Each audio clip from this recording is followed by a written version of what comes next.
ಆತ್ಮೀಯ H16 news ಅರ್ಥಾತ್ ಸಿದ್ದರಾಮಯ್ಯ ಸ್ವಾಗತ. ನಾನು ನಿಮ್ಮವ MI ಅಥವಾ ಮಲ್ಲಪ್ಪ ಜೋತಾವರ್. ಆತ್ಮೀಯರೇ, ನಿಮಗೀಗಾಗಲೇ ನಮ್ಮ DCM ಡೆಪ್ಯೂಟಿ CM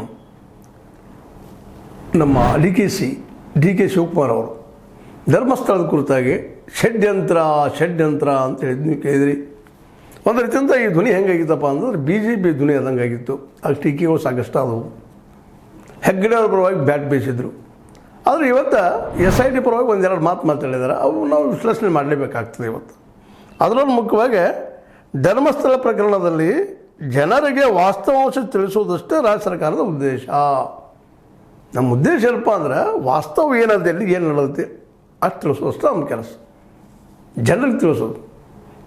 ಇಲ್ಲೊಂದು ಹಾಗೆ ಉಳಿತದ ಏನಪ್ಪ ಅಂತಂದ್ರೆ, ಈ ಒಂದು ದಿಶೆಯಲ್ಲೇ ಇನ್ನೊಂದು ಮಾತನ್ನು ಇಲ್ಲಿ ಗಮನಿಸಬೇಕಾಗಿದೆ. ನಮ್ಮ ವೀರೇಂದ್ರ ಹೆಗ್ಗಡೆ ಅವರು ಮಾತಾಡ್ತಾರೆ ಈ SIT ಪರವಾಗಿ. SIT ರಚನೆಯಿಂದ ನನ್ನ ಮೇಲಿದ್ದ ಕಳಂಕ ಕಳೆಯುತ್ತಿದೆ. SIT ರಚನೆ ಮಾಡಿದರೆ ಅವ್ರ ಮೇಲೆ ಕಳಂಕ ಹೋಗಿಬಿಡ್ತಾ? ದೊಡ್ಡ ಪ್ರಶ್ನೆ ಇದು. ಇಲ್ಲ, ನಮ್ಮ ಡಿ ಕೆ ಶಿವಕುಮಾರ್ ಹೇಳ್ತಾರೆ ಒಂದು ಏನಪ್ಪ ಅಂತಂದ್ರೆ ವಾಸ್ತವಾಂಶ ತಿಳಿಸೋಷ್ಟು ನಮ್ಮ ಕೆಲಸ, ನಮ್ಮ ಉದ್ದೇಶ. ಅದು ತಪ್ಪಿತಸ್ಥರಿಗೆ ಶಿಕ್ಷೆ ಇಲ್ವಾ? ಅದು SIT ಮಾಡ್ತದೆ ಅಂತ ಹೇಳ್ತಾ ಇದ್ದಾರೆ.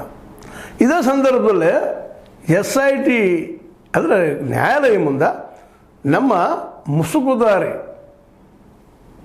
ಈಗಾಗಲೇ ಕೋರ್ಟ್ ಮುಂದೆ ತನ್ನ 164 ಅಡಿಯಲ್ಲಿ ತನ್ನ ಮಾತುಗಳನ್ನು ಉಲ್ಲೇಖಿಸಿದ ದಾಖಲಿಸಿದ್ದ.